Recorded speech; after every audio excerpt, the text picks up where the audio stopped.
अस्सलाम वालेकुम दोस्तों, मैं हूं आसिफ अली और आप देख रहे हैं आसिफ अली टीवी। व्यूअर्स, आज हम WWE के एक बड़े सुपरस्टार रैंडी ऑर्टन की लाइफ और रेसलिंग कैरियर पर एक छोटी सी डॉक्यूमेंट्री लेकर हाजिर हुए हैं, क्योंकि जो मैसेज हमें हमारे व्यूअर्स की जानिब से मौसूल हुए हैं, इनमें ज़्यादातर मैसेजेस सफ़े अव्वल के रेसलर रैंडी ऑर्टन की डॉक्यूमेंट्री के मुतालिक थे। इसलिए हमारी कोशिश यही होती है कि हम पहले इसी टॉपिक या पर्सनैलिटी को टच करें जिसकी डिमांड हमारे सब्सक्राइबर की जानिब से ज़्यादा हो, और जिन टॉपिक्स पर हम वीडियोस अब तक नहीं बना पाए, इन पर भी जल्द वीडियोस लेकर आपकी खिदमत में हाजिर होंगे। दोस्तों, खूबसूरत जिस्म के मालिक रैंडी ऑर्टन भी एक अमेरिकन प्रोफेशनल रेसलर हैं। ये दौरे हाजिर में रेसलिंग की दुनिया के सुपरस्टार माने जाते हैं। ये WWE के मशहूर ब्रांड स्मैकडाउन के लिए परफॉर्म करते हैं। रैंडी ऑर्टन का सही नाम रैंडल कीथ ऑर्टन है। ये 1 अप्रैल 1980 को अमेरिकन रियासत टेनेसी में पैदा हुए, जबकि इनकी रिहाइश इस वक्त अमेरिकन रियासत मिजोरी में है। रैंडी ऑर्टन दौरे हाजिर के इन चंद सुपरस्टार रेसलर्स में से शामिल हैं जिन्होंने इंतहाई कम वक्त में खुद को अजीम पेशेवर रेसलर साबित किया। आने वाले चंद लम्हों में हम रैंडी ऑर्टन के कामयाब और पेशेवराना रेसलिंग कैरियर का जिक्र करेंगे। मैं उम्मीद करता हूं कि ये वीडियो भी आपके लिए तफरीह का बायस बनेगी। व्यूअर्स, साल 1980 में पैदा होने वाले रैंडल कीथ ऑर्टन और रैंडी ऑर्टन WWE के कामयाब रेसलर होने के साथ साथ एक अच्छे एक्टर भी हैं। मशहूर पेशेवर world heavyweight wrestler Roman reigns की तरह रैंडी ऑर्टन का ताल्लुक भी एक बड़ी रेसलिंग फैमिली से है, क्योंकि इनके वालिद बॉब ऑर्टन जूनियर और इनके ग्रैंडफादर बॉब ऑर्टन सीनियर भी अपने वक्तों के बड़े और नामी ग्रामी रेसलर्स थे। इसके अलावा रैंडी ऑर्टन साबका मशहूर रेसलर से म्यूजिशियन बनने वाले बैरी ऑर्टन के भतीजे भी लगते हैं। रैंडी ऑर्टन का फैमिली बैकग्राउंड प्योर रेसलिंग पर मबनी है। इसके 2 और छोटे भाई भी हैं, मगर इनका रेसलिंग से कोई खास ताल्लुक नहीं है। दोस्तों, रैंडी ऑर्टन के पेरेंट्स हमेशा से ही इनको रेसलिंग से दूर रखना चाहते थे।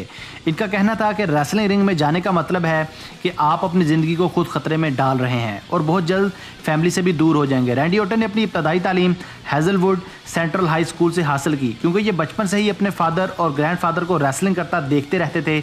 इसलिए बचपन से ही इनको भी बाकायदा प्रोफेशनल हैवीवेट रेसलर बनने का जुनून सवार होने लगा। इसी वजह से उन्होंने हैज़लवुड से दौरान तालीम ही बॉडी बिल्डिंग का बाकायदा आगाज़ कर दिया और एक छोटे मोटे एमेच्योर रेसलर बन गए, मगर अभी अपनी असल कामयाबी से बहुत दूर थे। व्यूअर्स, यहाँ ये बात शायद कुछ लोगों के लिए नई होगी कि रैंडी ऑर्टन भी ब्रॉक लेसनर की तरह कुछ अर्सा यूनाइटेड स्टेट्स की आर्मी में बतौर सिपाही काम करते रहे हैं। ये यूनाइटेड स्टेट्स मैरीन कॉर्प्स में एक कमांडो के हिस्से से काम करते रहे हैं, मगर इनको अपने बुरे और नामुनासिब रवैये की वजह से और अपने सीनियर कमांडर ऑफिसर के अहकामात ना मानने की वजह से आर्मी से ना सिर्फ कोर्ट मार्शल करके निकाल दिया गया, बल्कि आर्मी रूल्स की खिलाफ वर्जी करने की वजह से 28 दिन मिलिट्री की जेल में भी गुजारना पड़े। यूँ इनके मिलिट्री कैरियर का मुकम्मल खात्मा हो गया। व्यूअर्स, मिलिट्री से फारिग होने के बाद रैंडी ऑर्टन ने बाकायदा रेसलर बनने के लिए रेसलिंग की तरबियत लेना शुरू कर दी, क्योंकि फ़ौज में जाने से पहले इनका ये दरीना ख्वाब था कि ये रेसलिंग को बतौर पेशेवर रेसलर ज्वाइन करे। इस मकसद के लिए इन्होंने साल 2000 में रेसलिंग की बाकायदा ट्रेनिंग हासिल करने के लिए अमेरिका का मशहूर wrestling training center ST Louis wrestling club join कर लिया, जहाँ रैंडी ऑर्टन की तरबियत इनके बाप बॉब ऑर्टन और ट्रेनिंग सेंटर के ट्रेनर्स ने की। इस कठिन ट्रेनिंग के बाद रैंडी ऑर्टन ने साल 2001 में अपना रेसलिंग डेब्यू किया। छोटी मोटी रेसलिंग एसोसिएशंस के साथ मैचेस खेलने के बाद इन्होंने साल 2001 में दुनिया की सबसे बड़ी रेसलिंग फेडरेशन WWF को बतौर हैवीवेट रेसलर ज्वाइन किया, और यहीं से वो बतौर पेशेवर रेसलर पूरी दुनिया में जाने लगे।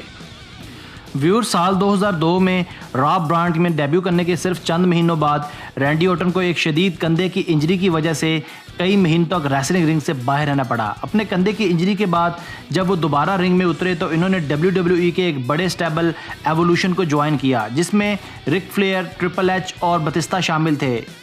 दोस्तों, ये स्टेबल WWE के चंद कामयाब स्टेबल्स में से एक था। इसके बाद साल 2004 में रैंडी ऑर्टन ने जब पहली वर्ल्ड वेट हैवीवेट चैंपियनशिप जीती तो WWE की तारीख के कम उम्र 3 चैंपियन करार पाए। रैंडी ऑर्टन के साथ साथ ये WWE में लेजेंड किलर, द वाइपर और रैंडी के नाम से भी जाने जाते हैं। रैंडी ऑर्टन ने साल 2004, 2013 और 2011 में 2 मरतबा हैवीवेट चैंपियनशिप अपने नाम की।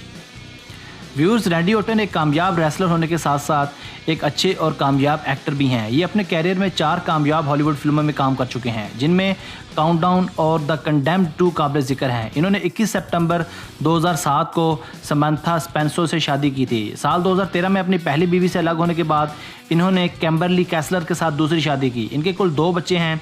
इनकी बिल्ड हाइट 6 फुट 5 इंच है, जबकि इनका बिल्ड वेट 110 किलोग्राम है। बड़े रेसलर होने के साथ साथ ये एक बड़ी माजूरी का भी शिकार हैं, क्योंकि इनको बचपन से ही हाइपर मोबाइल शोल्डर्स का मर्ज लाहक है।